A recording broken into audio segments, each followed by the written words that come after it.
And we are live. Hello everyone, hope you're doing well on this Monday. Yes, because we are Monday, we're not doing the news review as usual on Tuesday.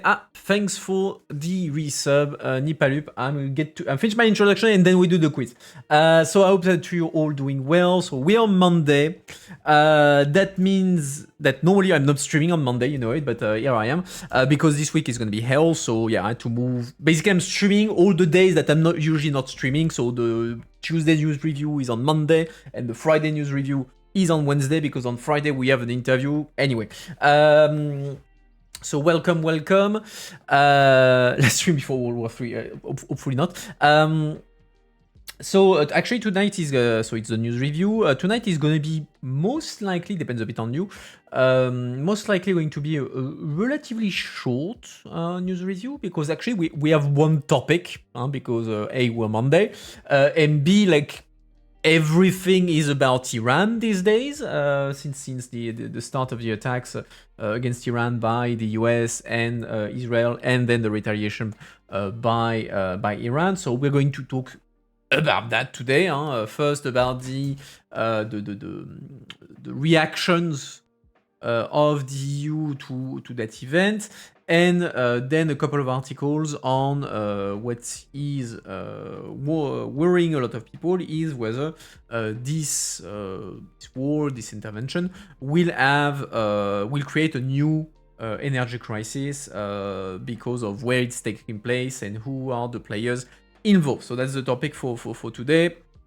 As usual, if there are other topics you want to discuss, you have 10 fingers and a stream and a chat. So you just need to let me know and we talk. And without further ado, let's do the quiz of Nipalup. Let me pull that up. We're doing question 151 today. So scrolling to question 151. Boom. 154, 151. All right, so this one is going to be about Latvia. Let me pull up my sondage, nouveau sondage. As usual, the copy paste. Boom, give me a minute.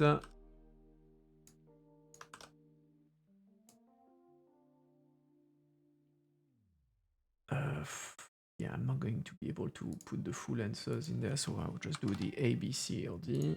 A, B, C, or D. I'm double checking just in case. Yeah, I think I can get away with like a shorter version, so I'll do that like this. Come on. Up. Answer B.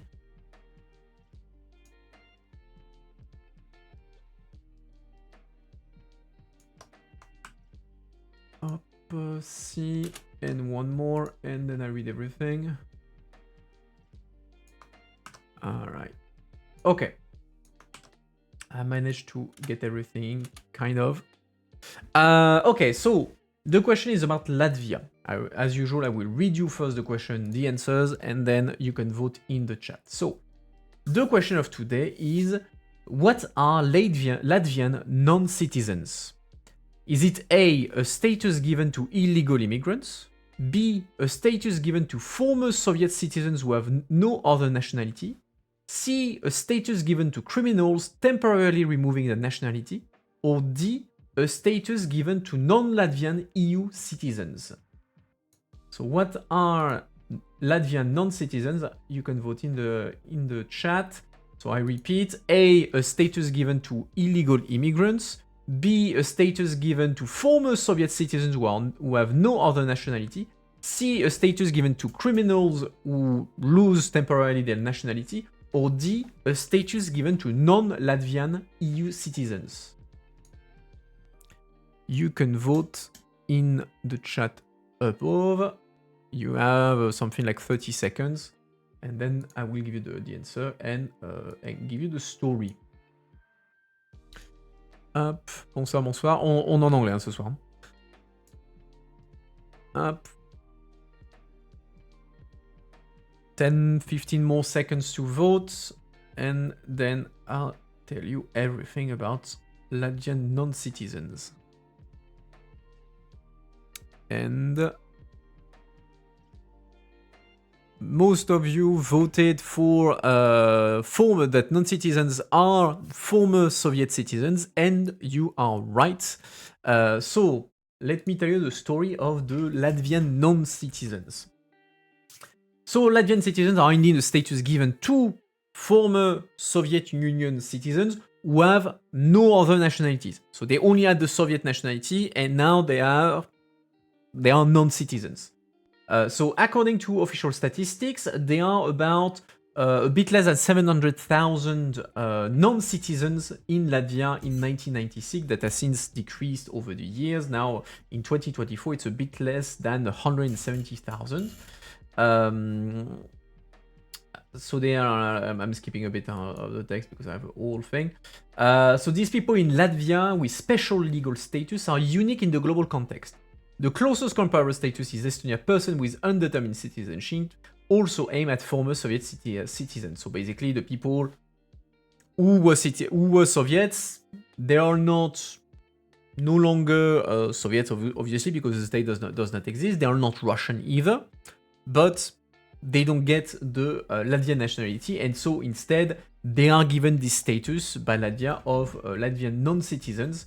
They have the same economic and social rights as other Latvian citizens, but they cannot vote or hold any security-related job. And ironically, for many of the people who are still today, or descendant of Latvian non-citizens, the last time they were able to vote was for the referendum to decide on whether or not Latvia would become independent. So after that, they became non-citizens, so neither Latvian, neither anything else. So there's a lot of debate on whether it's creating a kind of stateless status, which is illegal under international law, etc., etc. But yeah, that's a kind of a specificity in the Baltic countries about the former Soviet citizens. So that was your. Is it also in Latvia that there is an alien status?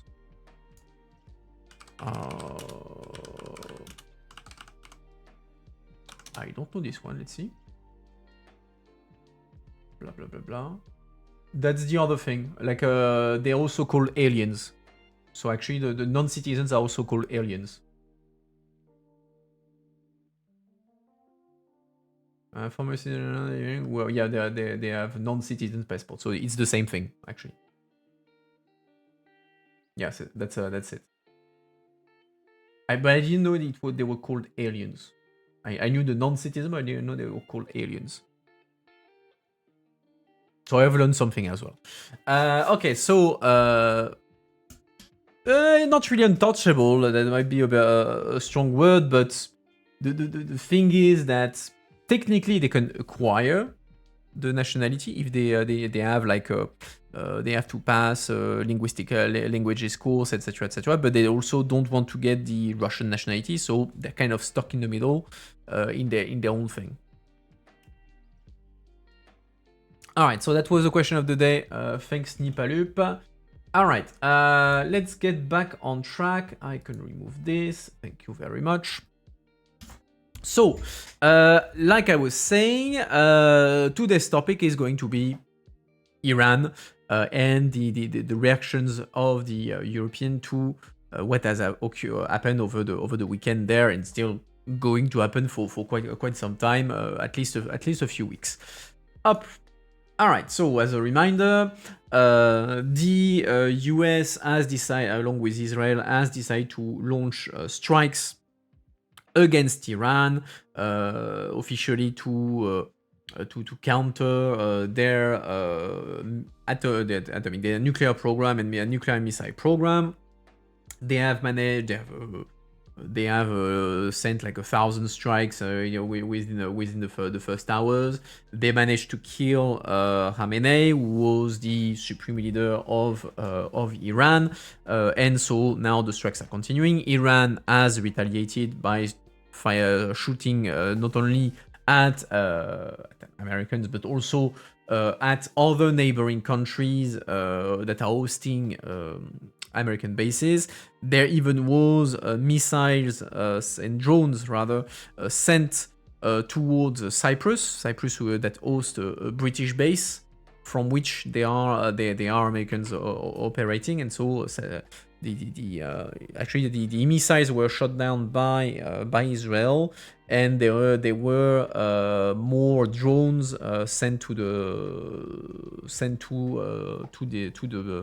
base in Cyprus, but targeting the British base. And so I read that apparently tonight the Guardians of the Revolution, which is one arm, like the ideological army of Iran, has said that they would use their latest style of missiles tonight to strike bases all over the Middle East.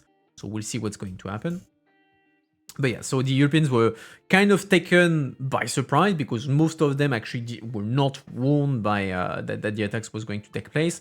Only a few were told. I know that the Polish were told that it was going to happen, but otherwise, from at least with the declarations, the Brits, the French, the Germans, they did not know that the attacks were going to take place, and so everyone was taken a bit by surprise. In what is formally, a violation of international law, because you have the Americans attacking without provocation one country. So of course, for the Europeans that base their claim to defend Ukraine on against violation of international law, that resisted Trump on Greenland based on the international law, etc. Yeah, you're right. I've said it. You're right. It's US plus Israel. You're right.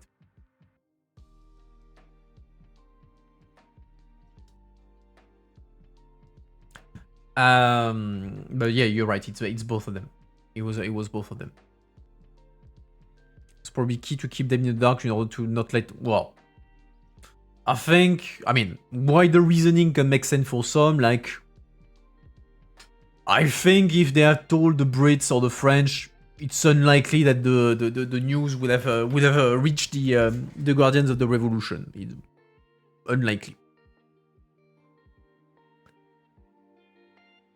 No, whether the international law is irrelevant or no, it's not irrelevant. It's violated more than before, but no, it's not irrelevant.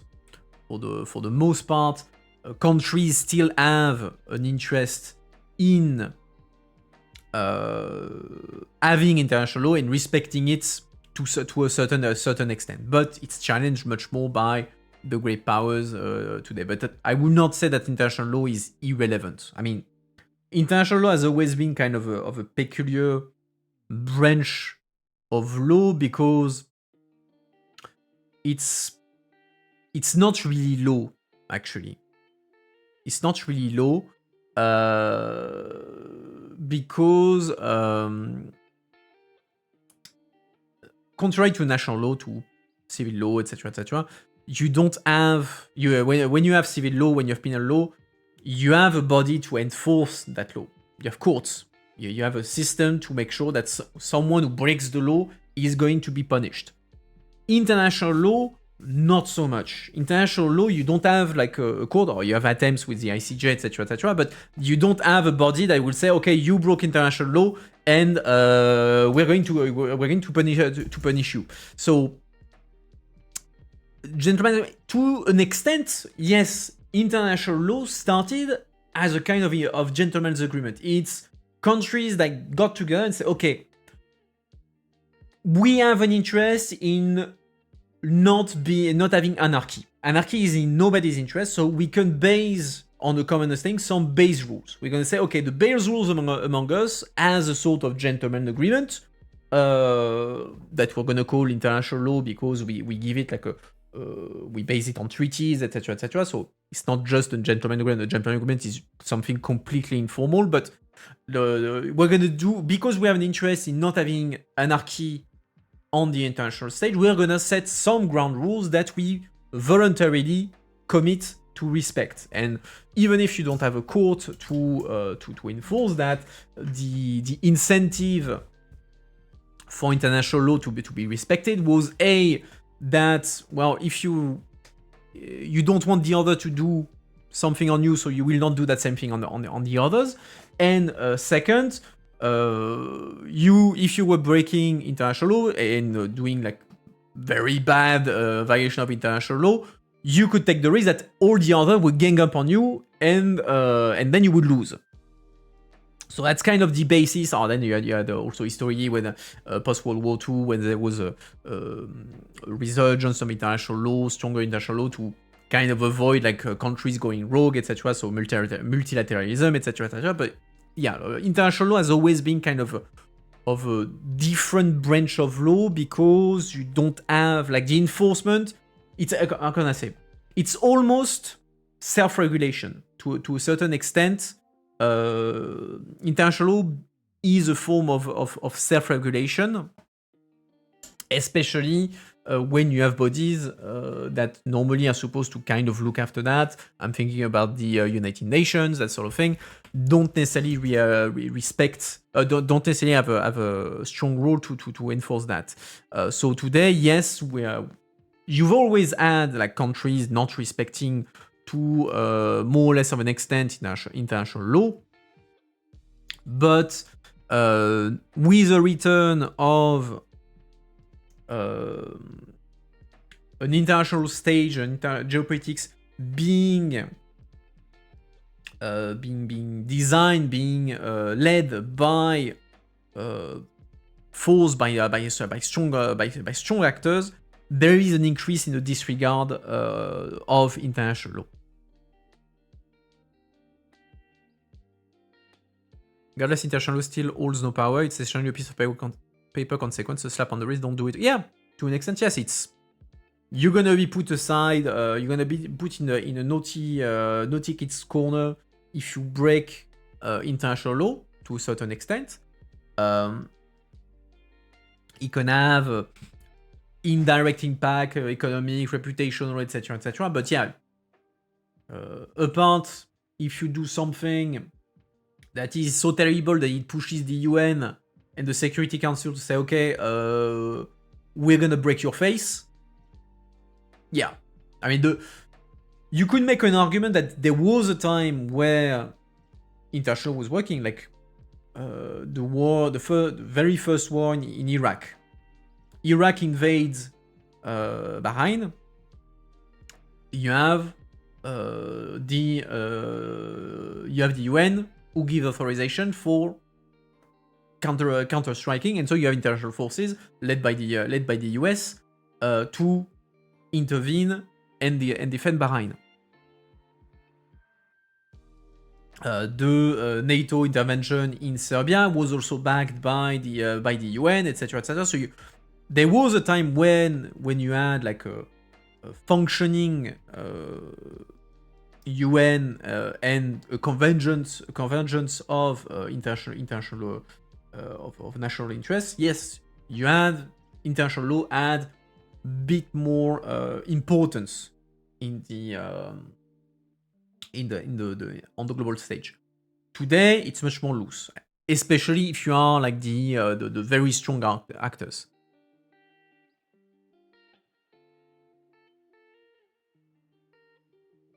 Yeah, and then you have all the problems of the Security Council, because indeed you have one of the you have actors who have a veto right, and when they are themselves the one breaking international law, of course they're not going to support retaliation against them. That's for sure.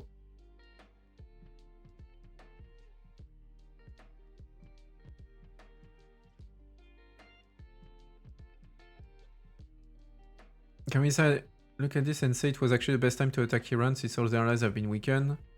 I mean, yes, ironically, to a certain extent,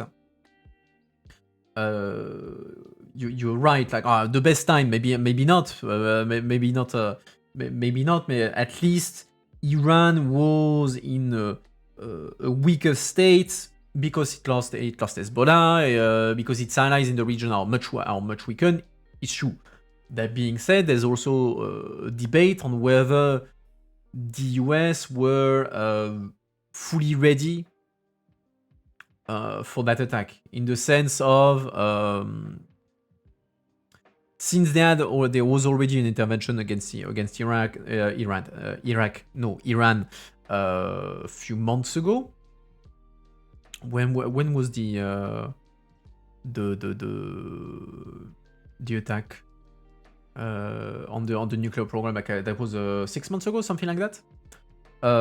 Where the first time the US and Israel attacked Iran, they burned through quite a few missiles and ammunition, and so the question is, have they replenished their stocks of missiles to a sufficient extent that they could sustain continuous attack? Because yes, it's the first days, you can send like tons of missiles, but in the end, this war is a war of attrition. Who is going to exhaust the stock of missiles or drone of the other first? If Iran is able to saturate the defense of all the surrounding countries to the point that they have no ammunition left, that's going to be complicated then after. So there's going to be a war of attrition there. Or again, we'll see. Maybe Iran is going to burn through most of its stock very fast, etc. So we don't know. We'll have to see. We're just at the very beginning. Most likely, the intervention will last at least a few weeks. Trump himself said he was at least aiming for now on an intervention of a month, if not less. But then, for now, it's air intervention. Would they send troops on the ground at some point? We don't know. For now, like the EPSEF, so the Secretary of Defense, American Secretary of Defense, has refused to exclude intervention on the ground. That's clearly not the base objective, I think, because Trump, that would be a bad bet politically for him, as Trump has promised, has done his campaign on the idea, yes, we're not going to go into forever wars, etc., etc. But yeah, wait and see. Anyway, so that's the context. Strikes all over the place. Now, the Europeans that were kept a bit in the dark have to react. So Europe reacts to US and Israeli attacks on Iran as military operation spills into the wider region. A joint statement by the European Commission and the European Council noted the development in Iran were greatly concerning and reaffirmed what it called the EU's steadfast commitment to safeguarding regional security and stability. So, very strong messaging. The EU is concerned, the classics. European leaders reacted with a mix of alarm and caution to the news of joint US-Israeli military strikes on Iran, operations the Pentagon has referred to as Operation Epic Fury, warning that the offensive risked widening the conflict across the Middle East. French President Emmanuel Macron called the strikes an outbreak of war that carries serious consequences for international peace and security. France, he said, will call for an urgent meeting of the United Nations Security Council, which will lead nowhere because, of course, the US is not going to support any kind of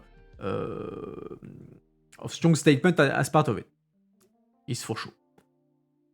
In a joint statement, European Commission President Ursula von der Leyen and European Council President Antonio Costa called the development greatly concerning, urging all sides to avoid steps that could further inflame tensions or weaken the global non-proliferation framework. We call on all parties to exercise maximum restraint to protect civilians and to fully respect international law, von der Leyen and Costa wrote in a statement posted on X.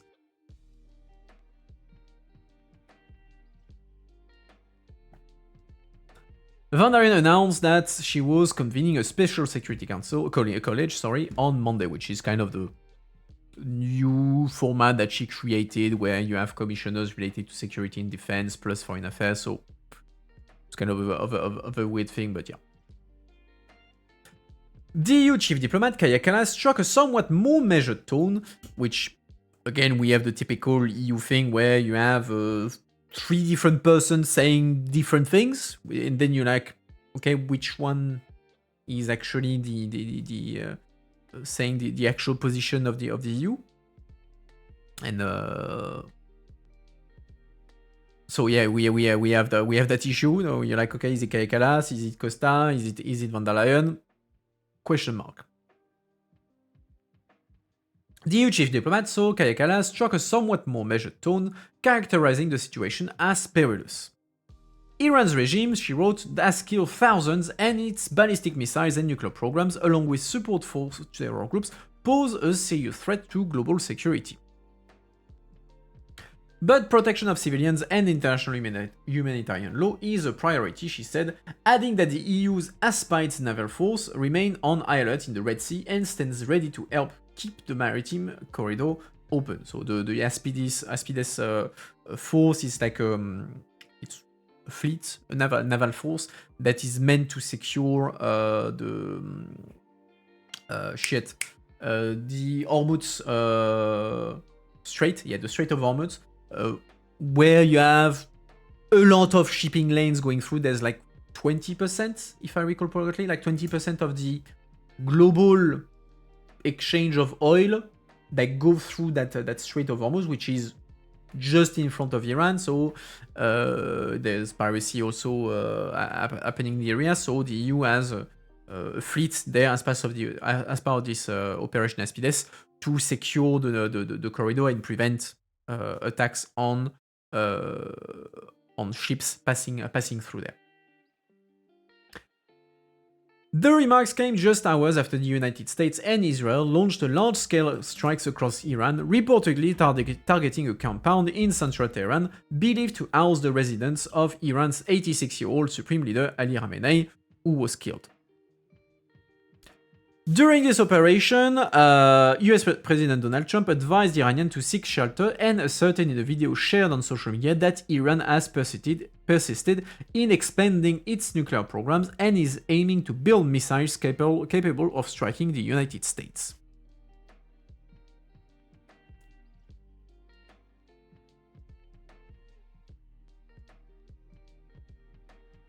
Let's not go into the parallel with Gaza. Otherwise, I can already see the discussion spiral. Where was I? Strains between Washington and Tehran have intensified sharply following the latest round of nuclear negotiation in Geneva on Thursday, aimed at finalizing a new agreement. On Saturday, Macron, I don't know why I'm using like a pseudo-English accent when I say Macron, but yeah. Macron urged Iran's regime to enter good faith negotiations to bring an end to its nuclear and ballistic programs. This is absolutely essential for the security of everyone in the Middle East. Because the last thing that any of the Europeans want is to have the region where, as I said, you have 20% of the global shipping lane for oil and trade going through, that it gets closed. That would be very bad for everyone. So everyone is kind of, okay, chill out, guys. Or at least don't take it too far. The European Union has adopted extensive sanctions in response to Iran's human rights violations, the country's military support for Russia's war of aggression against Ukraine, and its nuclear proliferation activity. So, historically, indeed, the EU is not exactly a huge fan of Iran. They have plenty of things that they reproach to the country.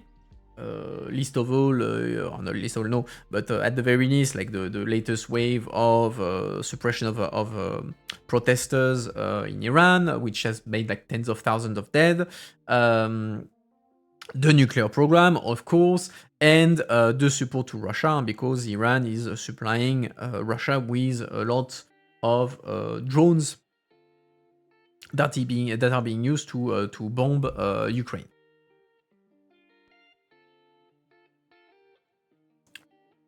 Last month, the bloc took fresh sanctions against members of the Iranian regime after thousands were killed in the regime's recent crackdown on protesters.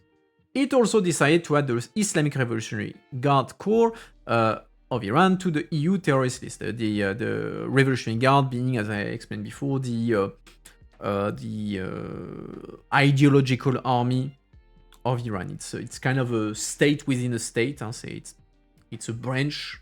So you have the regular army, you have the official army of Iran, and then you have the Revolutionary Guard, that are a force that are under the direct control of the supreme leader, that are separate from the army. They have their own forces, they have their own bases, they even have they can operate part of the economy by themselves. So it's really like a state within the state, and their role is to protect the revolution, so protect the ideological basis of the current regime, and also to kind of act as the arm of the regime outside of Iran. So whenever you have Hezbollah being supported, being armed, whenever you had militia in Iraq being armed, being supported, that was the Revolutionary Guard that were acting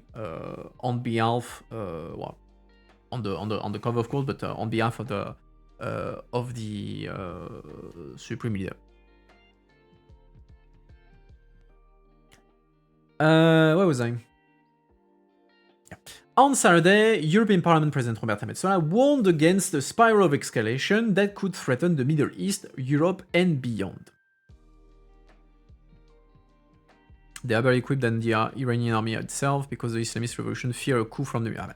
If you want to do a coup, you need the army at some point. So yeah, like I said, it's a state within a state. I mean, I saw, I was on Twitter today, and I watched like an extract of an interview where you had the Iranian foreign minister was commenting on the strike that was done in Oman. So a counter strike, like Iranian sending missiles on Oman, who had nothing to do with the strike by Israel and the US. And so you have the foreign affairs minister saying, "Oh, well, yes, this attack should not have taken place, but in Iran, our armed forces are autonomous. They are currently autonomous and fairly isolated, so they're just doing whatever they want." So you have like a minister of the government saying, "Oh, well, actually, we don't really control who the army is shooting or not. Like we kind of lost control of them. So sorry if they strike you. That's not our fault." You're like, what the fuck?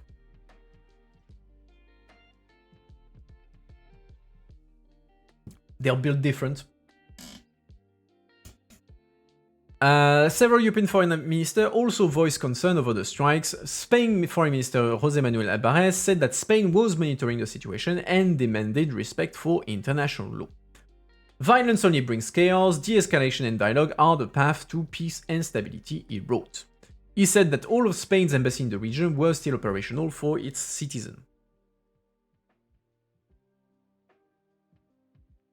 It's going to say you don't really care about the control of your army. Oh. It's it's kind of a it shows the fact that who is the real government. It's not the ministers that are in there, like it's the people controlling the Revolutionary Guard and everything. They said the army was behaving like with all the order. Yeah. Spain has a lot of citizens in Iran. I don't know, but they will have citizens in the area, and actually that's going to be our next article, because so of course the situation leads to the fact that suddenly it becomes very complicated to travel in the area, and so you have a bunch of European citizens in Iran and in the region that get stuck in place, and well, if they want to leave, they can't because the planes are not circulating anymore. They're scared because of missiles and everything, and so one of the key things in times of crisis that any government does is, okay, how do we handle our own citizens that are kind of in the crossfire, and making sure like that they can leave and get back home safely. And so that's one of the first priority, as the article is saying, EU foreign minister vow to protect citizens but refuse to back the regime change in Iran. So EU foreign ministers warned of unpredictable economic consequences and called for the Strait of Hormuz to be kept open, however fell short of supporting US aspirations for regime change in Iran. The foreign ministers of the European Union said, so they were meeting on Sunday, said they are taking all the necessary steps to ensure the safety of EU citizens in the Middle East, and warned that further escalations could threaten the region. The ministers participated in a video call with the High Representative Kaja Kallas, so the EU Foreign Affairs Minister, and released a joint statement after the 3-hour-long conversation. An unknown number of European nationals are stranded in Iran and in the wider region, as Israel and the US have started bombing Iran on Saturday. In retaliation for the attacks and the death of Ali Khamenei, the supreme leader, Tehran launched counterstrikes hitting various targets in the Middle East, which created aviation chaos. Thousands of flights have been cancelled at major hubs such as Dubai and Abu Dhabi. The EU and its member states are taking all necessary steps to ensure the safety of EU citizens in the region, including by activating the EU Civil Protection Mechanism if necessary, the EU joint statement said. So the Civil Protection Mechanism is a tool to boost cooperation between European nations to improve disaster prevention and crisis response. So concretely, what that means is that you have, when a country decides to activate these things, so you have kind of a coordination of all the civil protection efforts that go through that common coordination center, and then you can have specific resources that will be lent to help answer the crisis. So let's say that I'll give you a couple of concrete examples.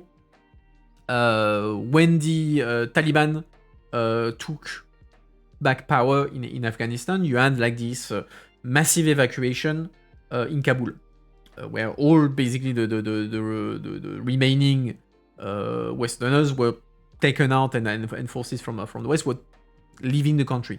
With massive amount of people to move at the same time.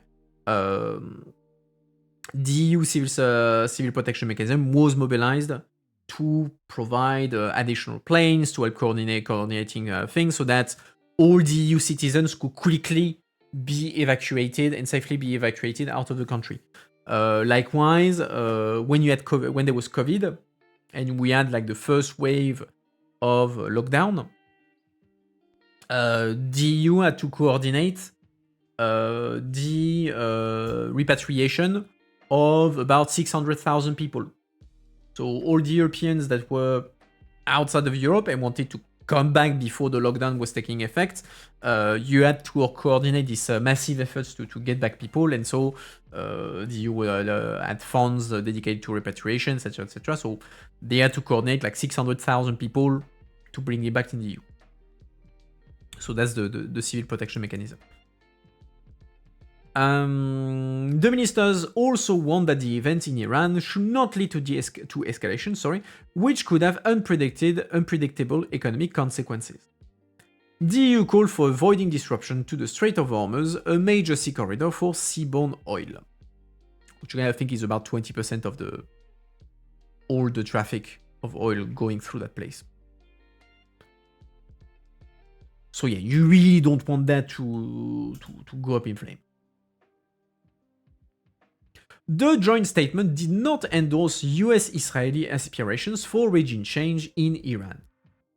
The EU reiterates its solidarity with the Iranian people and strongly supports their fundamental aspirations for a future where their universal human rights are fundamental and fundamental freedoms are fully respected, the statement said.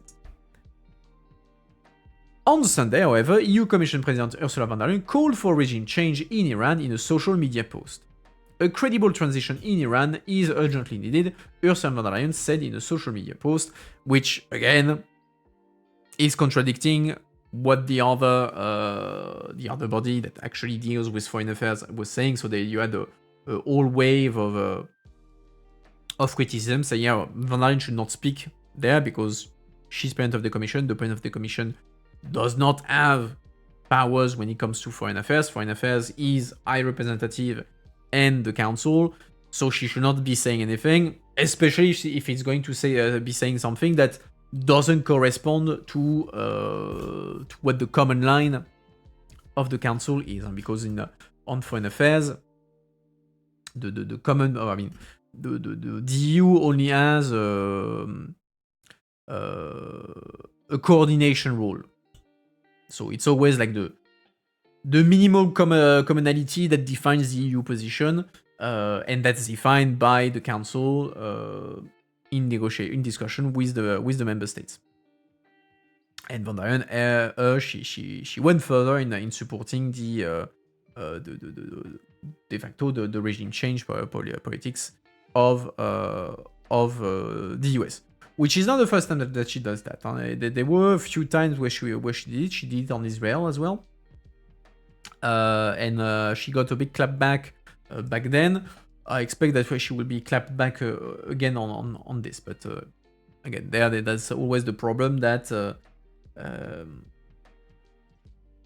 you have different actors, EU actors saying different things, and since there's no clarity on who is, like from the outside perspective, who is speaking on behalf of the EU,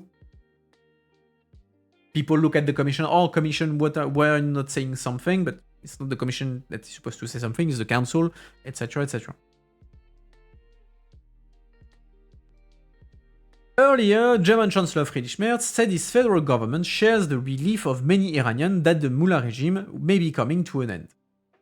Merz acknowledged the legal ambiguity of the US and Israeli strikes, which is an euphemism, like there's not really an ambiguity, that's legally, that's a violation of international law. It's not really an ambiguity. There's no gray zone. It's pretty clear cut. But still, I mean, that's the difficulty in this situation is that you have an violation of international law against someone you really do not like and do not want to defend, and nobody is defending. I mean, few people are defending the Iranian regime, and so you're kind of stuck in the middle. Sorry.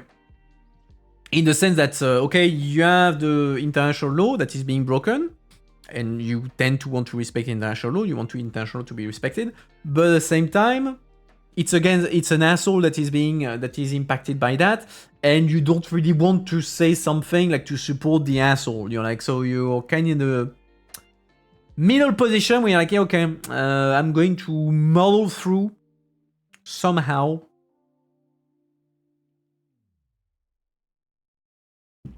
Because none of the options are basically reflecting my interest. So Merz acknowledged the legal ambiguity of the US and Israeli strikes, but argued there is little point in lecturing allies when facing a terrorist regime that endangers global security. After the Foreign Affairs Council, Spain and Slovenia argued for de-escalation and for diplomacy. War and violence cannot be normalized as a way of resolving conflicts. You should have some time. I have the feeling that international law protects these regimes even more. Well, I mean, it's not that it protects these regimes even more, it's that it protects everyone, in theory, including the people that you don't like. And remember, we're talking about geopolitics. the principle of geopolitics. Like, what do countries strive for? Like, what is the one thing they absolutely want in international relations? What is the objective of most countries in the world? Like, the most countries in the world, what is the thing they really want in international relations? What they want is stability. They want something that is predictable. You don't want stability and predictability. That's what you want in international relations. So you don't really care. Like, in a way, you prefer the devil you know. Yeah, you have an asshole there, but that's an asshole I know that I can somewhat predict, and so that's good enough for me. I would have said power. Well, to some it could be a level of power, but even then, there is no point in power if you have instability and unpredictability. You may want to acquire more power, but you don't want to acquire this power at the cost of everything else, because ultimately, even if you gain power, in most cases, instability is not something that is good for you. You have an exception to that is countries that are on the, how can I say it?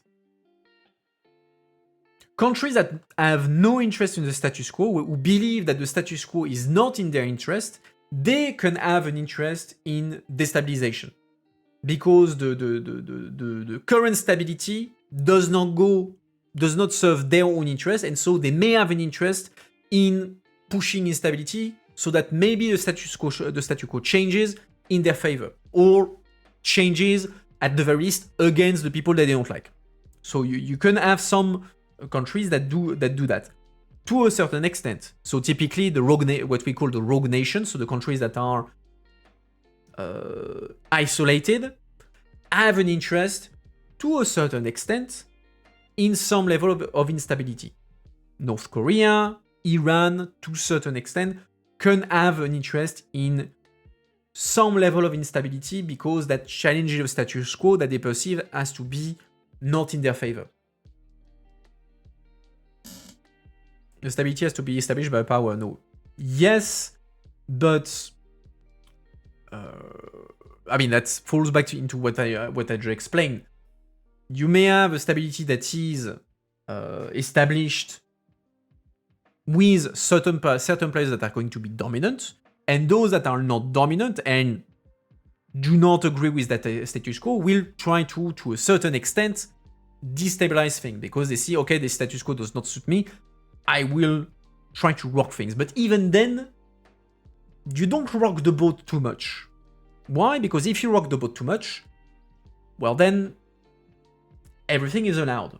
And if you rock the boat too much, well, then people can say, well, actually, you're becoming too much of a problem, we're going to intervene against you.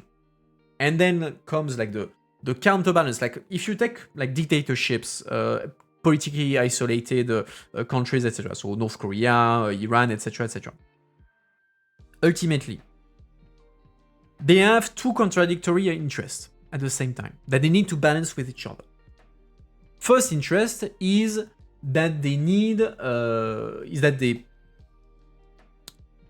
they don't like the status quo. The status quo is not something that benefits their ideology, their worldview, etc., etc. So they have an interest in doing some destabilization to change the status quo and the current dominant players that they don't like. Second priority is, and even more important for a dictatorship, is regime survival. No matter what is the primary objective of a dictatorship is to stay in power no matter what. And so those two things are in tensions because, well, on the one hand, you have an interest in challenging and creating as much problem as possible on the status quo, but if you push too far, then the others can say, well, okay, you're becoming an annoyance, so we're going to take you down. And so it goes against the primary interest, which is regime survival. And so rogue countries like North Korea, etc., etc., you will see, thanks Tampus for the resub. I'm just finishing this and then we do your quiz. They will always destabilize things while like being careful not to cross some red lines. Take Iran. Iran has been funding, supporting all kinds of terrorists and militia groups in the Middle East as part of its attempts to challenge the regional status quo, also in the regional fight for power, etc., etc. But they have never crossed a line, the red line, as giving these groups too much powers, weapons that are too powerful, etc., to the point that it would push the dominant powers to say, okay, we have enough with you. We're going to take you down once and for all because you crossed too many red lines. So you have to balance the two things. And so even an actor who is rogue has an interest in maintaining some level of international law because, well, that's what protects them to an extent. But it doesn't protect them more than others.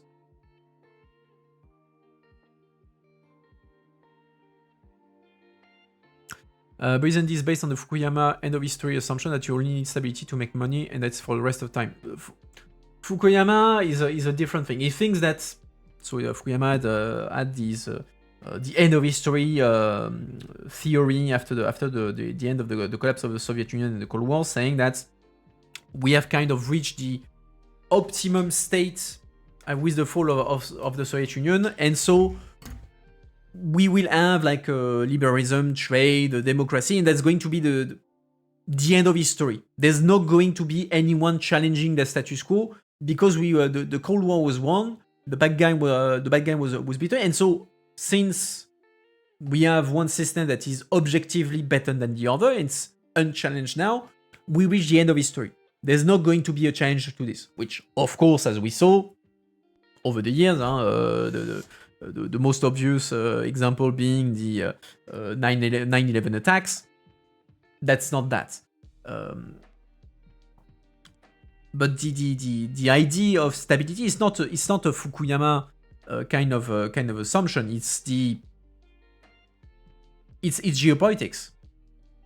Geopolitical actors have an interest in stability. They have an interest in predictability. Because ultimately, you prefer the devil you know. On this note, let's do the quiz of Tampus. So we're going to do up question number 201. Up, scroll.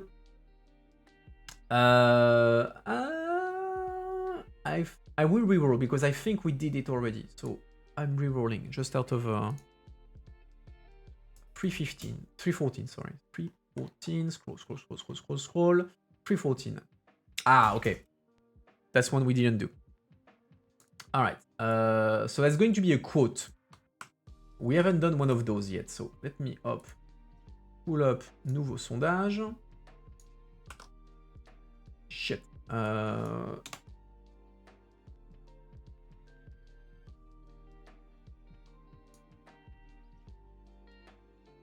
The quote is too long. Bear with me. Okay.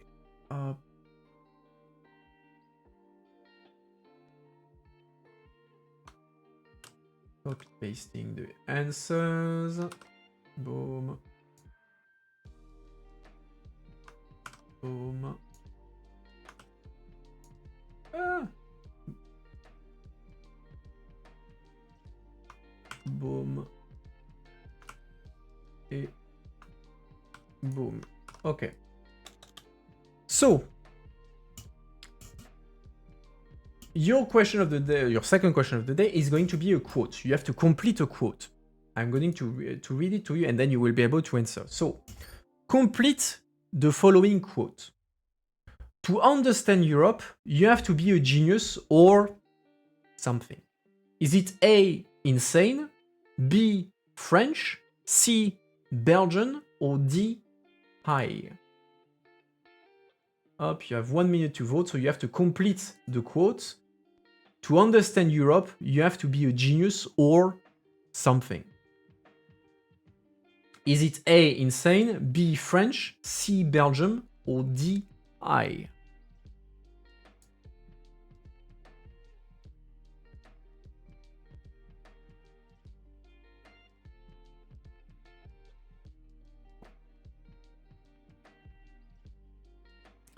I really don't see why you are randomizing every time, since we don't have access to the question. Randomizing it one time, because I mean I'm still like reading in. Okay, I will explain to you afterwards.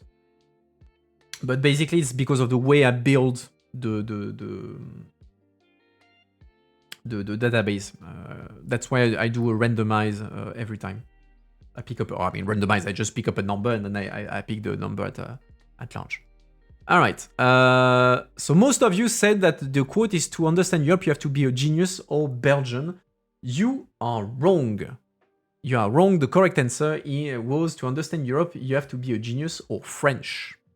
Which, if I'm not mistaken, was a quote from Margaret Albright, who was an American Foreign Affairs, Secretary of State, so Foreign Affairs Minister. Let me confirm that. Yeah, Madeleine Albright. Madeleine Albright. So she was a former US Secretary of State. And so yeah, to why though? Because it's the idea that we love complicated stuff.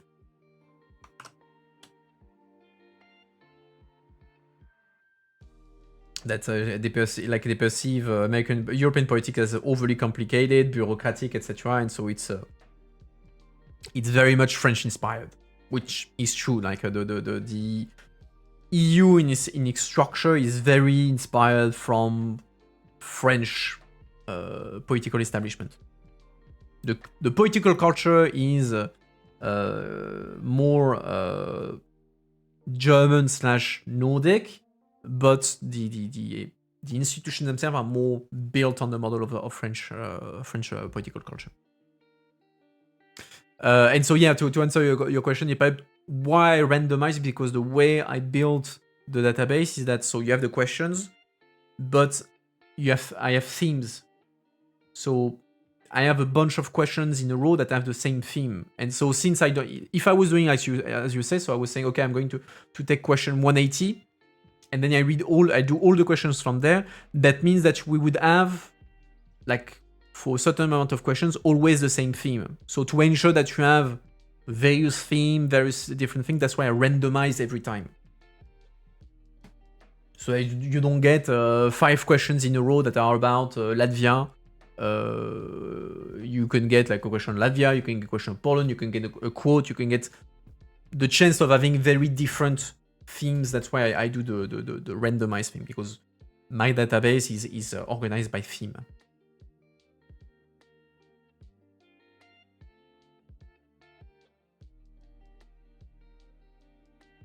I could have randomized, yeah, but I don't want to be honest, I don't want to complicate my life. Oh no, it's a valid question, no way. Not taking it personally. All right, and I think we had finished this article. Yeah, I think we had. Yeah, I think we finished it.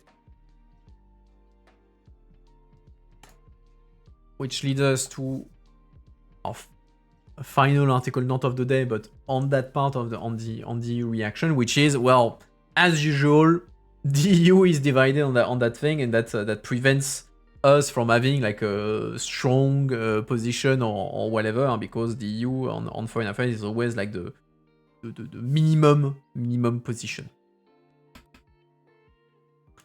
Let me go back to my correct page. I can turn off to recharge something. It's reloaded. Good. All right. Let's continue. So, how am I on time wise?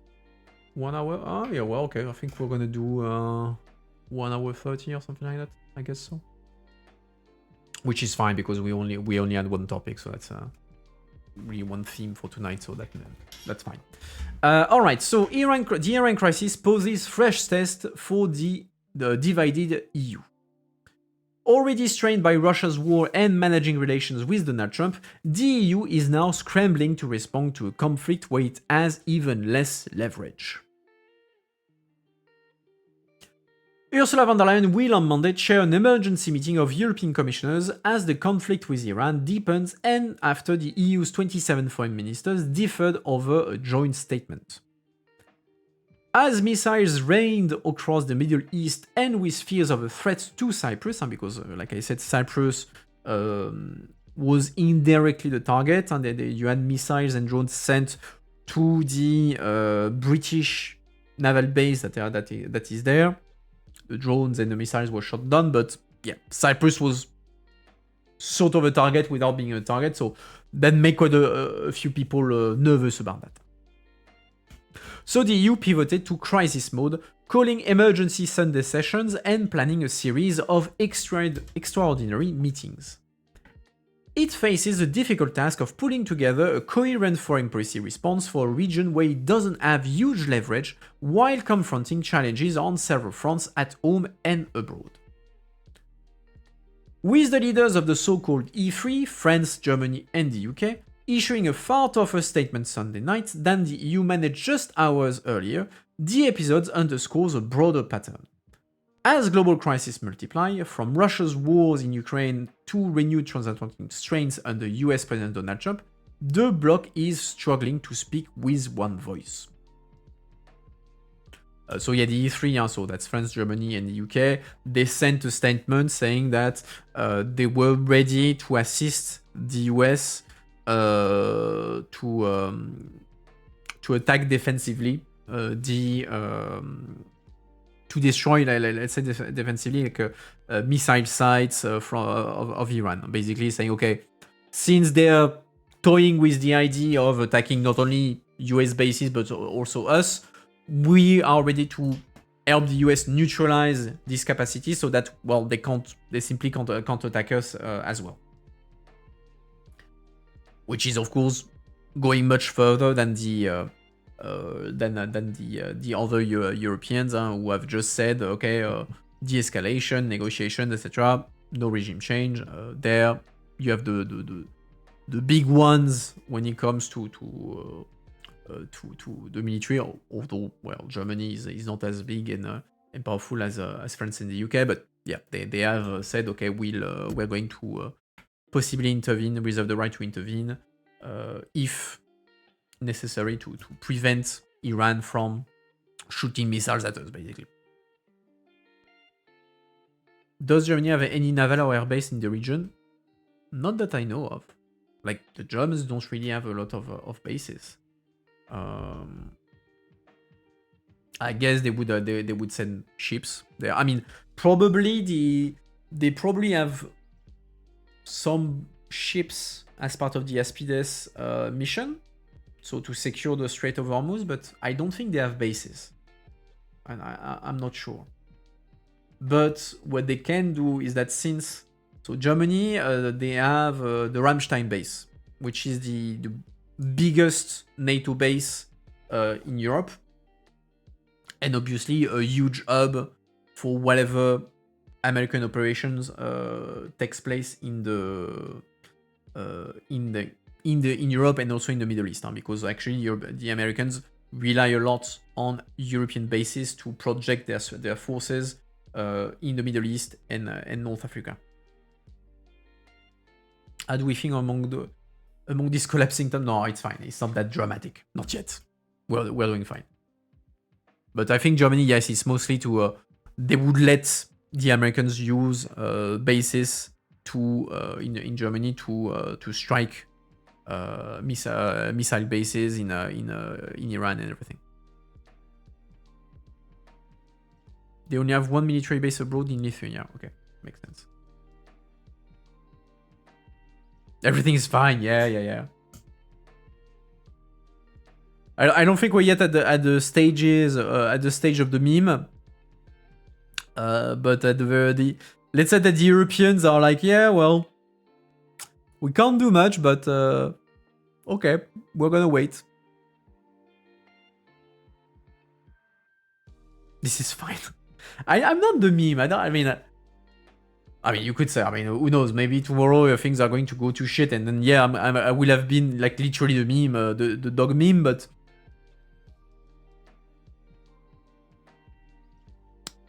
I don't know. I don't see things more critical than they were before. Depends if you're an expat in Doha. Well, I think that all the influencers are already getting repatriated back in Europe. No, let's not do that. That would be fine. Thank you very much. I don't need my flat to burn. Okay, let's continue. Where was I? Yeah, okay, I read that. The EU's priority is to ensure the protection of civilians and the de-escalation of the situation, as well as to ensure that the Iranian people are able to express their will while maintaining unwavering support for Ukraine and continuing pressure on Russia. Latvian Foreign on Prussia, did I say Prussia? On Russia, Latvian Foreign Minister Baiba Braze told Politico. So we can tell it now. Taxes are better. Yeah.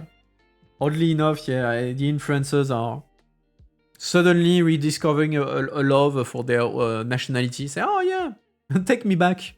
Actually, I don't like your taxes, but actually, I'd rather be safe. Commission President von der Leyen emergency security focus meeting of official in Brussels on Monday coincides with a scheduled gathering of Europe ministers in Cyprus, which I think was cancelled. There was supposed to be a gathering of ministers in Cyprus, and I think it got cancelled because of the missiles and the drones targeting the British base.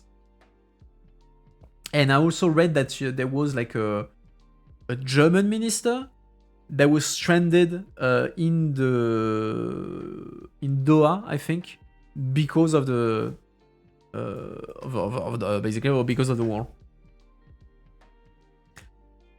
It comes after 2 days of intense US-Israeli-led bombing of Iranian cities designed to overthrow the regime. The airstrikes have killed Supreme Leader Ayatollah Ali Khamenei and triggered Tehran to launch counterattacks across the Middle East. So you see all the places that have been. I mean, you have the direct actors, so Iran, Israel, but then they have Iran have striked all over the place, not just at Israel. So Cyprus, and you have also the reactions. Yeah, so Greece is sending a fleet after the drone strike. Iraq, what has happened in Iraq? Attacks on multinational bases in Jordan. Attacks on multinational bases. Saudi Arabia. Drone targeting bases. No. So yeah, there in Qatar you have American base, Emirates, American base. Ah yeah, and the in Oman, that's the port that was attacked, and the minister say, oh well, you know, sorry, sorry, we didn't mean it.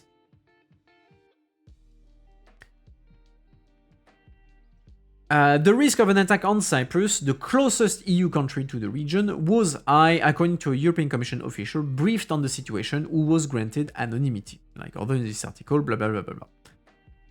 Cyprus, also at the helm of the rotating presidency of the Council of the EU, called an integrated political crisis response meeting for Tuesday, bringing together the bloc's institutions and member countries to game out internal security, trade flow, and energy supplies. It's a format that's previously been convened over COVID, the migration crisis, and the outbreak of war in Ukraine. I know Jordan in France, they could strike if they want, I won't object. I would still avoid missiles dropping in Paris. If that's at all possible. I would still object to missiles dropping or drones to dropping in Paris. So yeah, I'm not gonna follow you on this one.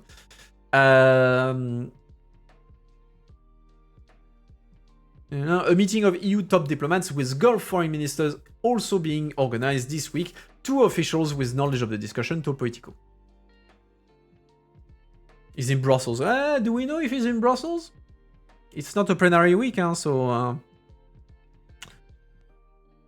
And you have municipal elections, so he might be very well not in Brussels, and rather somewhere in France.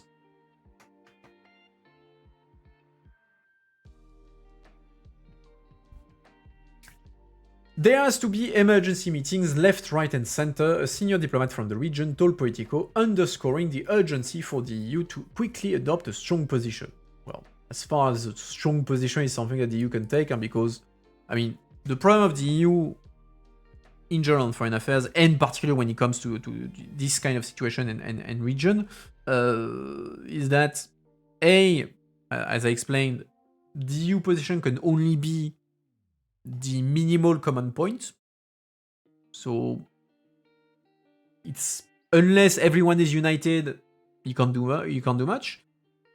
Historically, on the Middle East, countries tend to be divided. Member states tend to be divided. We saw that on Israel. We saw that on Iran, etc., etc. So you have very different views among member states, which means that the EU cannot take a strong position. And even if the EU wants to take a strong position, well, in a situation that is a conflict and people are shooting each other with missiles and stuff, when you don't really have an army, a fleet, like hard power, well, who gives a shit about what the EU is saying? You're not really a factor in this. Those who are a factor are those who have hard power, because they have forces and they can potentially act if something goes against their interest, and their interests are not taken into account. The EU does not have that. Some member states have some capacities.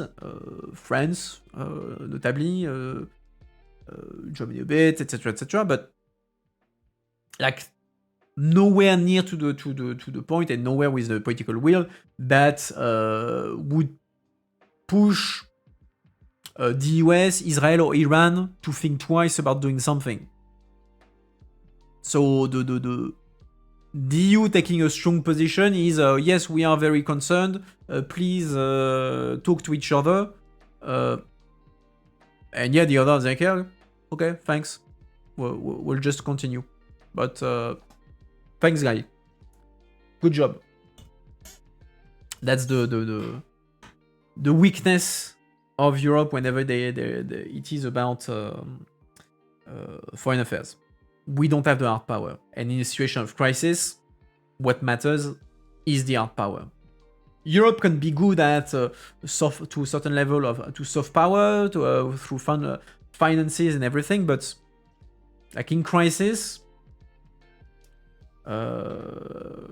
okay, Brussels, how many divisions?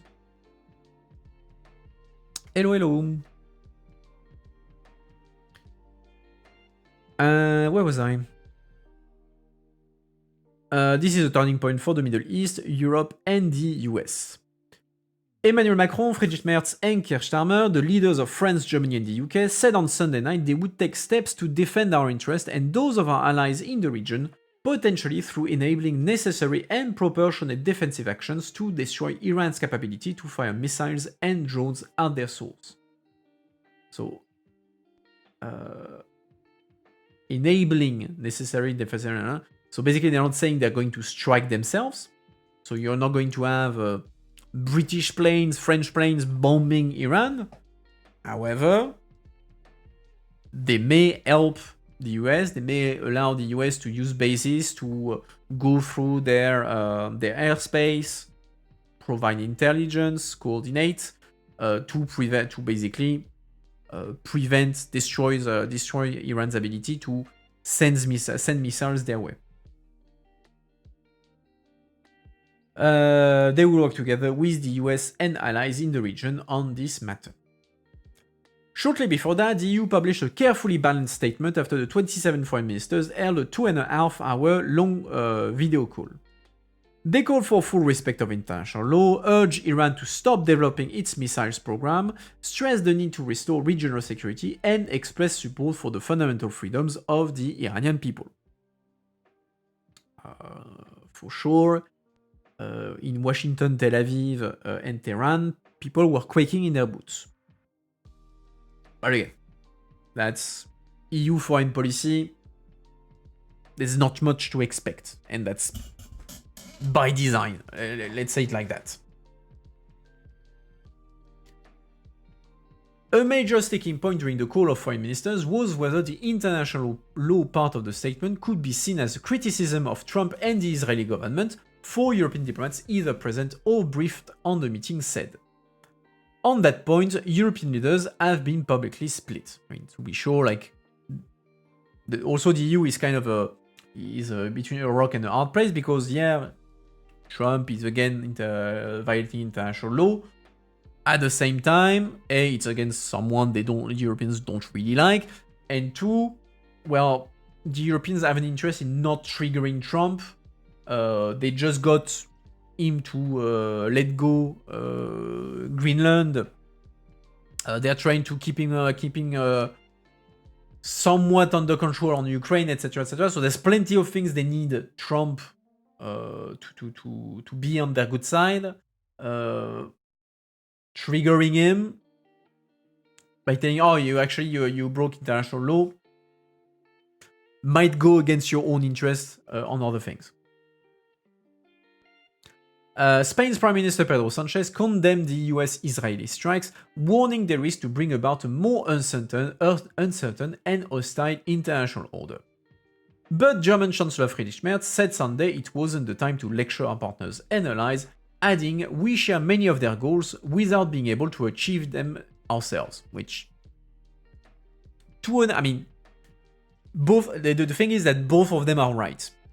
Like, both Pedro Sanchez and Friedrich Merz are right, in the sense that, yes, if we normalize violation of international law, yes, you bring more hostility, you bring more uncertainty into the mix, because then, well, if everyone is free to do whatever they want, then you create a dangerous precedent. On the other end, well, we can't do shit about it. And even if, like, we don't like what Iran is doing about their nuclear programs, about their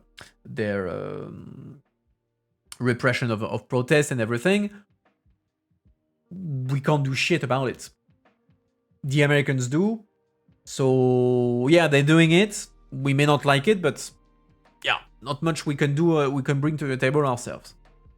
So in a way, the two of them are right, with a different approach of the topic. It won't take long until the EU supports this Nobel Peace Prize. That would be fucking depressing. I could see a world where if someone goes through pushing Trump for the Peace Prize, that some would say, yeah, sure, let's do it. I could see it, but I don't see the EU, like, as an organization do it. Oh, but you're right. Also, he got the much better prize, which was the FIFA Nobel Prize, the FIFA Peace Prize, and that's the real prize. That's the one you really want.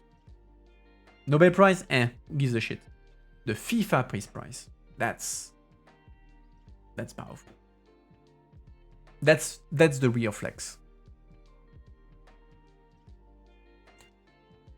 In the end, all countries approved the joint statement, with the EU saying it would take all necessary steps to protect their citizens who have been caught up in the conflict. Early on Sunday, ambassadors from the bloc's government were unable to reach a consensus on the statement. 3 European diplomats aware of the negotiations told Politico, with 2 saying Hungary refused to sign off on it. The Hungarian delegation in Brussels declined to comment. Budapest instead used the talks to air its grievances on the unrelated matter of the EU support for Ukraine, bringing up a broken pipeline transporting Russian oil to Central Europe. Basically, what the Hungarian saying is, you see, with everything going on in Iran, actually we need the Russian oil, so don't bother us, which is part of their fight over the Druzhba pipeline and the loan, the 90 billion euro loan to Ukraine. So Hungary has 4 weeks accused Ukraine of keeping it offline, blocking a 90 billion euro loan to Kyiv as a result. Explosions have been erupting across the Middle East since Saturday when the US and Israel strikes on Tehran killed the supreme leader and several senior Iranian officials. Iran hit back with a furious assault on US military bases in the region, including Bahrain, Iraq, Jordan, Kuwait, Oman, Qatar, Saudi Arabia, and the United Arab Emirates. In Dubai, a luxury hotel was struck and went up in flame, while in the Bahraini capital, a missile hit a US naval base, sending up thick cloak of black smoke. 3 American soldiers were killed in the wave. Actually, it was 4 because the fourth one died of his injuries. Trump said Sunday he expects the US operation against Iran to continue for about 4 weeks or less. I see what you did there.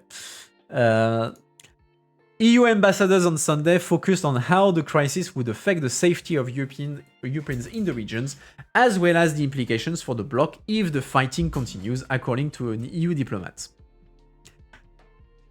Among the issues discussed was the impact on air and maritime traffic, particularly if the key Strait of Hormuz is closed. The strait, which is partly in Iranian territorial waters, is a key shipping lane through which 20% of the world's oil passes.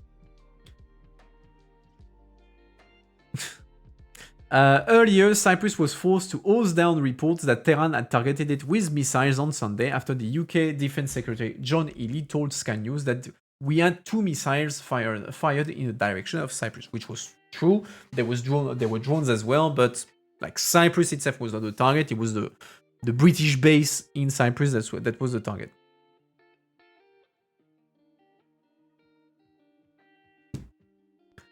Any questions on that before we go to our final 2 articles that are going to focus on the impact on energy prices?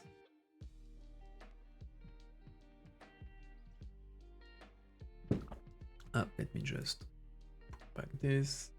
Up, I can move that here. Up. I don't see questions. All right. Question. Like I'm doing these days. I'm trying to poll around the English stream. Nationality. Tell me in chat your nationality and language spoken. Like I'm trying to to know who is watching the English stream. I know like quite a lot of you are French or French speaking. Andrews, I mean, of course, I know you're not. Ah, ça va les Bretons. Commencez pas. French, okay. What do we have here? Andrews, okay, Hungarian. I'm looking in the chat the names to see. There's a couple I don't know, but I do believe like most of you are French. I'm having an issue in the sense that we have the streams in French, we have the streams in English. Problem is that if the streams in English are actually populated by people who speak French, that kind of defeat the purpose of having a stream that is more targeted to a non-French audience. So I kind of have this issue, so that I need to deal with on how to either bring non-French speaker to the English streams, or do I need to change my strategy around the English streams? I have a whole thing about that. Let's say it like that. Hence why I'm asking the questions. You're right. There's the replay that can be good for those who watch it in English. I know that on the Discord there are some who are not French and do watch the replays, but yeah. There were quite a few non-French on the streams earlier.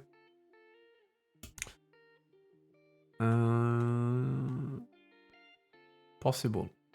I didn't check at the beginning of the stream who was there in the chat, so it's possible. But yeah, I'm having this issue of managing the English part of the content, because I mean the non-French stream are a bit. I mean the non-French part of the audience is a bit unlucky, because since now I have developed some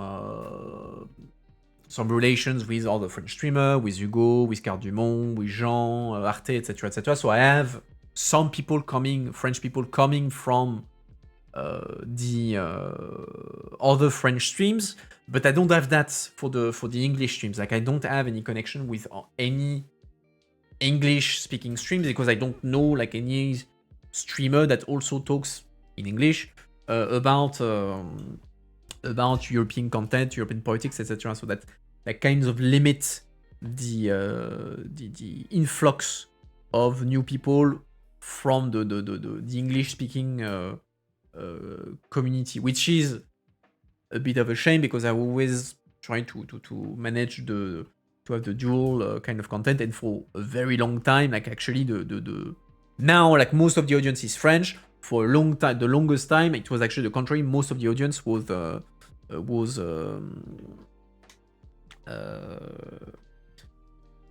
English speaking. No, I don't know any former MEP who is now a streamer. Sorry about that. I don't have that in my. To be fair, again, like the difficulty with that kind of content is in English. Like I know like one, but he does that in Spanish. So that doesn't really Karim streams in Spanish, so that doesn't really count. But beyond that, I have to. I mean, I have some thoughts on how to bring, let's say, fresh blood in a new blood in there, but I need to work on it. But in any case, I think it's gonna be structural that now, like, the bigger part of my Twitch audience is going to be French speaking. Like the Twitter audience is like the contrary. Like most of my audience is non-French on Twitter, but yeah, it's a problem that I have. Depending on the platform, I have an audience that is either French, non-French, and I have to balance it out. Anyway, closing the rent. That's why I was asking you the nationality. All right, so let's go into our second part, which is going to be about energy prices. So Europe prepares for, why do we talk about energy prices? Because we just talked about that. The Strait of Hormuz, 20% of the world's oil goes through that thing that is just in front of Iran. You have a bunch of countries in the area that are pretty big producers of oil and gas. So, yeah, if there is suddenly missiles flying left, right, and center there, there's a possibility that energy prices could be impacted. So Europe prepares for higher energy prices after the US attacks on Iran. The EU imports nearly all of its fossil fuels, leaving it vulnerable to geopolitical conflicts. Europe is bracing for a surge in energy prices from a prolonged conflict in the Middle East that would put more pressure on the bloc's struggling economy and expose its near-total reliance on foreign fossil fuels. Oil and gas shipments largely stopped flowing out of the Persian Gulf over the weekend following the US-Israeli attacks on Iran, amid reports Iranian forces had warned ships against passing through the narrow Strait of Hormuz. That won't have an immediate impact on Europe, as most of the oil and gas that passes through the Strait of Hormuz, which account for about 20% of the global oil trade, goes to Asia. Still, choking supply will push up global prices, analyst says, and that would have a direct effect on Europe. The Brent crude benchmark lurched up more than 9% in early trading Monday morning to nearly $80 a barrel, its highest level since June last year. Both oil and LNG, LNG is liquefied natural gas, are global markets. Any disruption in the Strait of Hormuz would trigger immediate price spikes that would hit Europe regardless of its limited physical imports, said Simone Tagliapietra, a senior fellow at Brussels-based think tank Bruegel. The risk of Iran closing the Strait of Hormuz was discussed at meetings of EU diplomats in Brussels Sunday. Tagliapietra, I'm really gonna struggle to say the name, sorry. His name, sorry, Tagliapietra, said that a short conflict of a few days would inject a geopolitical risk premium into oil and gas markets, but a prolonged disruption over the course of several weeks, by contrast, would begin to erode inventories, constrain logistics, and dangerously tighten global oil and gas balances, with much heavier effects on energy prices. A longer-term risk from the conflict is that if the large volumes of oil and gas that flow through the Strait of Hormuz are severely disrupted, that will force a rearranging of trading relationship, as happened in the aftermath of Russia's full-scale invasion of Ukraine 4 years ago, because as you may remember, quite a lot of Europeans were importing massive amount of oil and gas from Russia. After the start of the invasion of Ukraine, they had to restructure their whole energy supplies, diversifying and also increasing their imports from the Gulf states. And so now, if the Gulf states are being also closed down because of the war, again, you have to rearrange everything. The crisis will deepen depending on the length of this war. Bye, Daxenu. Thanks for coming. Ah, no, sorry. It's time to go to the poem. Oh, sorry. It's late. Yeah. I saw time to go, so I was like, okay, you're leaving. My bad. Stay with me. The crisis will depend depending on the length of this war. If the situation is solved in 1 or 2 weeks or even a month, the repercussion will be much less, said Anna Maria Makarevich, a lead energy analyst at the Institute for Energy Economics and Financial Analysis. But if, like the war in Ukraine, it goes on for years, the repercussions for Europe could be significant. The fact is still that Europe imports most of its energy from other countries. And I think that events like this just highlight how problematic, how risky that is as a strategy and how unsustainable, said Jan Rosnau, professor of energy and climate policy at Oxford University.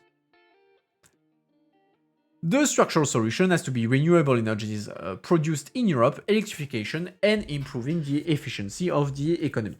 The less we use, the less exposed we are, Rosnau said.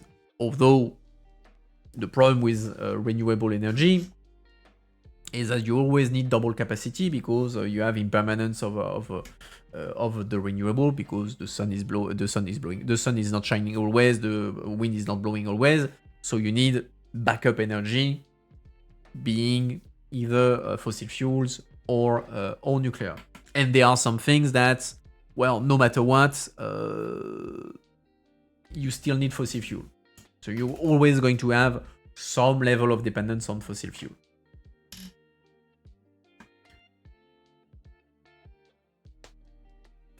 OPEC Plus, the cartel of oil producing and exporting countries, said Sunday it would increase oil output by 206,000 barrels a day in April, potentially reducing the risk of a price spike, though Jorge Leon, head of geopolitical analysis at Rystad Energy, said this would not address the problem of getting the oil out of the Gulf. Because there the problem is not like the production, is that we have you have a choke point. And so, yeah, you can produce more. If that extra oil cannot go through the straits, I mean, you can go all the way around, but that's not going to solve the core issue. There are too many unknowns at the moment, Latvian Energy Minister Kaspar Melnis told Politico. He downplayed the prospect of soaring prices, citing European efforts to diversify since the invasion of Ukraine. The situation is different from 2022, when there was a price peak, Melnis said. The first and most important differentiating element is that EU countries have reserves, which allow them to build a long-term strategy. EU member states have emergency oil reserves that will last 90 days. That's a European rule. You need to have the equivalent of 3 months of supplies at all times. I read recently that Russia didn't reach its OPEC limits recently. Okay, I didn't know that. I mean, to be fair, since the Ukrainians are eating particularly like the oil refinery and everything, that may have some impact on the capacity of Russia. Although I'm not sure whether like how badly it's. I don't think it's like massive. There's an impact, but I'm not sure if it's that massive on the overall output of Russia. So they have a 90 days obligation to have a 90 days reserve. However, some neighboring European countries, particularly in the Balkans and Eastern Europe, have struggled to meet that target, according to 2 people familiar with the matter. There was a picture of the strait, so that's the Hormuz Strait. Here it's Iran. So here you have a slight choke point right there. The EU currently imports the majority of its oil from the US, Norway, Kazakhstan, and Libya, according to official EU data, none of which is transported through the Strait of Hormuz. Saudi Arabia and Iraq, which do exports via that route, accounted for only 7% and 5% of the Europe's oil imports, respectively, in the third quarter of 2025. The bloc similarly gets 60% of its liquefied natural gas, LNG, from the US, followed by Algeria and Russia. Gulf-based producer Qatar, the world's second biggest LNG exporter, only supplied around 6% of Europe's LNG in the third quarter of 2025. But that is likely to change. The EU is already in the process of weaning itself off Russian oil and gas, and is increasingly concerned that its growing dependence on the US for LNG is risky, as EU-US relations hit an all-time low earlier this year. And so for the Russian, you have a law that says that the EU will have to be completely off Russian oil and gas by 2027. So you already have a process of reducing whatever is left in terms of imports. And then you have the Americans, which of course under Trump, not as reliable. So you're trying to find alternatives. For Europe, I think it creates a panic moment, said Diallo Makarevich. 4 years ago, following Russia's invasion of Ukraine, we had these issues. But this time, she said, we are not just concerned now about Russia, but about Qatar, the US. So I think now, since we have increased dependency on other sources, we have also increased our vulnerability. Qatar is the second biggest producer of LNG in the world. But if Qatari cargoes are constrained, Russia could be the big beneficiary, Diallo Makarevich added. We could also see Russian energy flowing to other countries, meaning they would have new revenue sources. There could be an opportunity for Russia if this Qatar LNG is stopped, she said. Poland already depends on Qatar for 20% of its LNG supply, but downplayed the risks. In the event of a disruption to supplies from Qatar, the missing volume will be sourced on the spot market. Therefore, the security of LNG supplies to Poland is not at risk, said Grzegorz Laguna, Deputy Director in the Communications Department of the Polish Ministry of Energy. If only there was a Green Deal to plan a drastic reduction of dependency to fossil fuels. I mean, Green Deal doesn't touch that. Like it doesn't impose reduction of fossil fuel. Like it's a indirect consequence. But in it, I mean, to be fair, there's been like a huge growth in renewable energy in Europe. The problem again is that you still need double capacities because again impermanence of the energy source, and also as Dexter was saying, we have a question of the grid. It's very nice to have solar energy, wind energy, etc., etc. If your grid cannot deal with it, either to transport it from point A to point B, or even to handle the load, well, that's not going to work. Because so I was reading an article that was explaining that one issue with renewable energy, and particularly solar energy, the article was saying is that the current grid has been built to originally to transport the energy that was generated by coal plants. So you have it's there to deal with electricity of a certain frequency. And the problem is that in the case of renewable energy, that the frequency of the electricity generated is not the same at the same level. So that means that you can't send it directly to the grid. You need to adapt it so that it can fit to the frequency for which the grid is is designed. So you have like this missing block between the two that is making things more complicated. You have the age of the grid as well, and also the difference with coal, with fossil fuel, with even nuclear is that you can control the flow of production.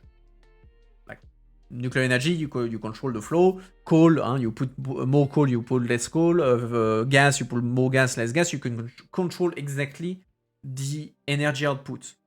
For renewable, that's not the case. So when it becomes very sunny, you suddenly have massive amount of energy that is being generated, much more than there is demand, and much more than the grid is even capable of handling. And so you have a risk, and you have discussion like I don't know if the final report has been released, but you remember when there was the blackout in Spain last year?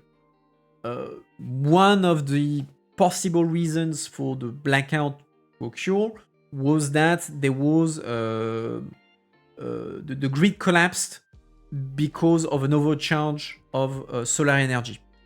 So there was too much energy, solar energy being generated. It overcharged the grid and it collapsed. So that's a problem that you have with renewable energy to deal with on top of everything. And then you have the other problem with the grid is that it's very nice if you have tons of solar energy being generated in Spain. That's not going to help much people in Poland. The wind energy generated in the Nordic countries not going to help out people in Bulgaria. So you also have the problem of how you get energy from point A to point B throughout the grid. Where was I? And actually, I had finished this article, so I was nowhere. All right. Final article.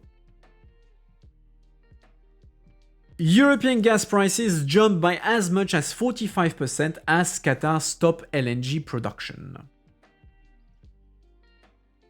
I was like, yeah, that's a bit white for Qatar. I don't think this picture is from Qatar.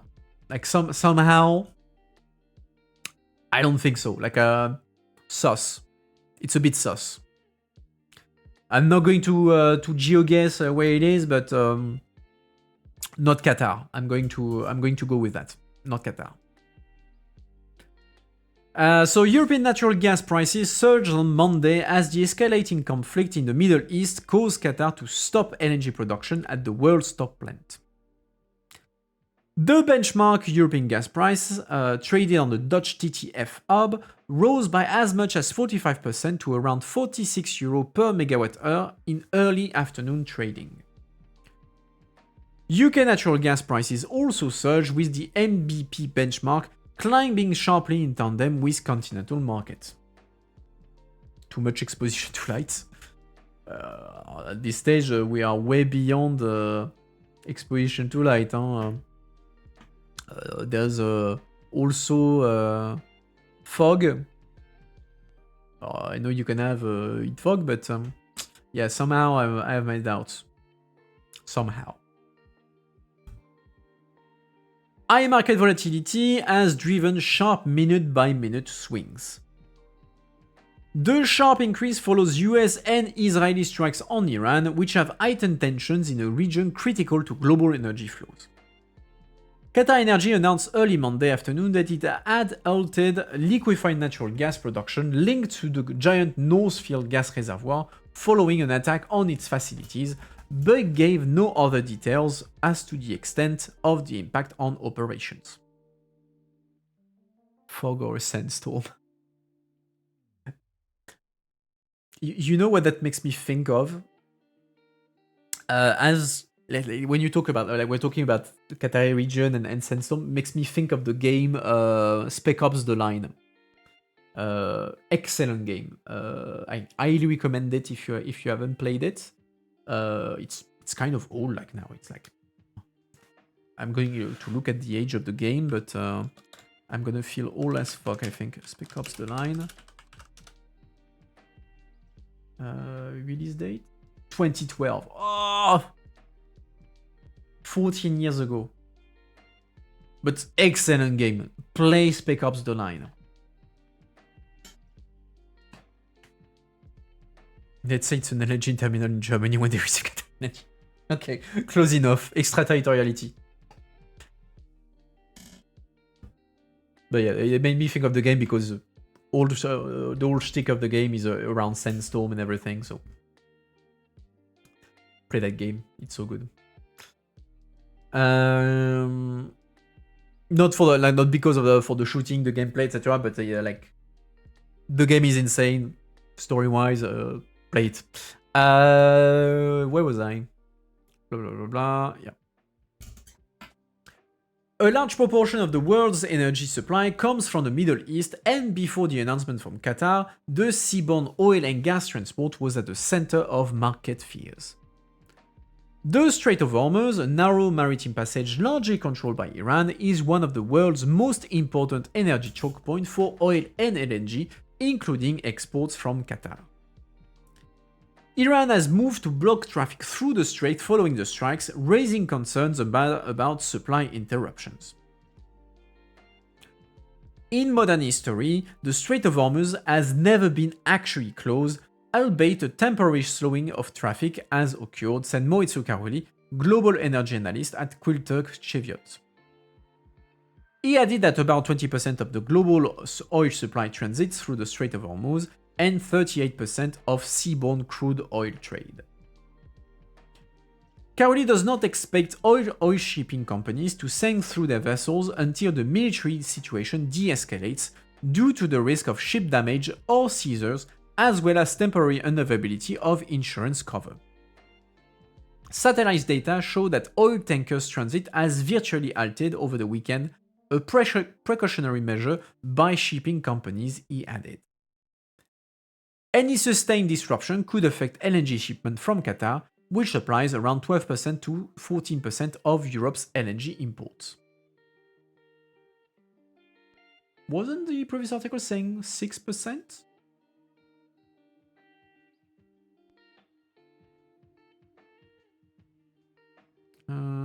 That's Poland.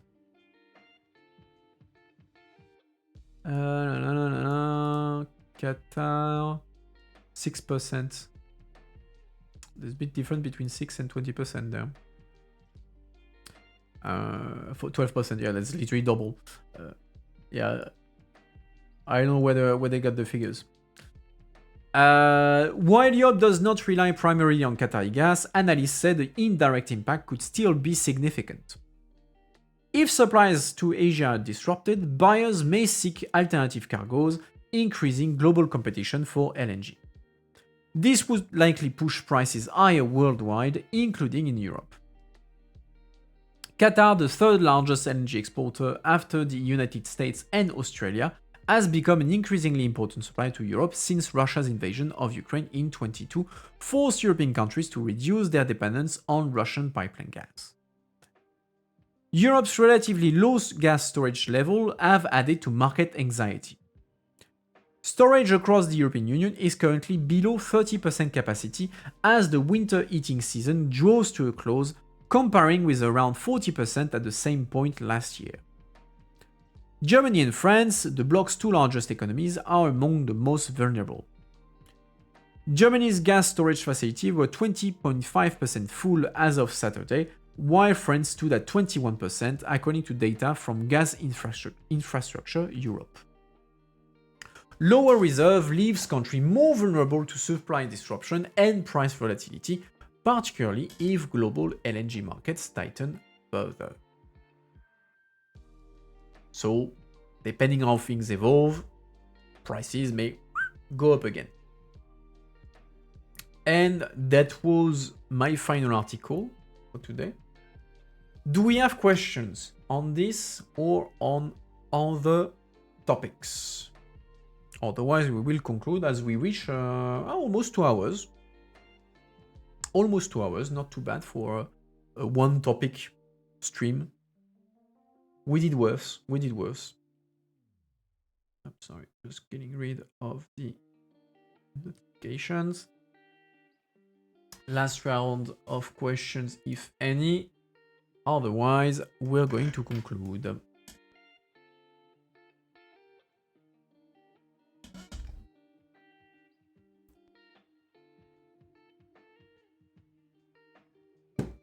Interview will be in French in the end. In the end, we decided to do it in French because the guy is French. So we decided it would be a bit weird to have two French talking English next to each other.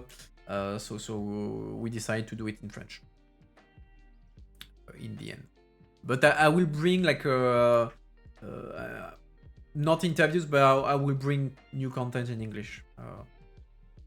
With people around, like I will restart the Eurobubble therapy format with a focus on English creators, so that you also get other content than the news review in English. But I need to set that up. I need to contact people. Well, that's an ongoing process. Anyway, program for this week.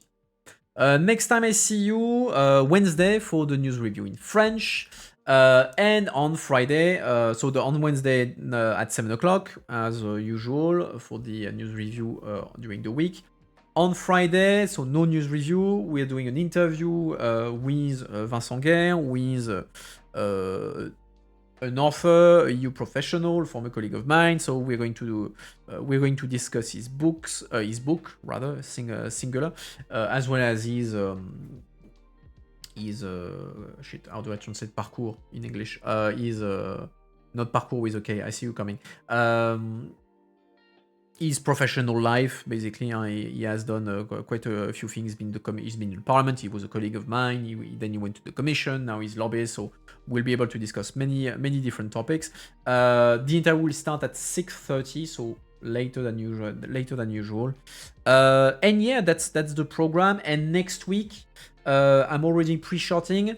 The news review in English will also be on the Monday, because I'm outside Brussels the rest of the week, so the news review will be in English will be on the Monday. So yeah, on this note, so I hope that you enjoyed today's content. If you like what you saw, do toss a coin to your streamer. That's always appreciated. Follow me on the socials, of course, if that's not already the case. Tac. You have all the links. You just have to click. And on this note, well, I will wish you all a good evening, and I hope to see you later this week for new adventures. Bye everyone, have a good one. See ya.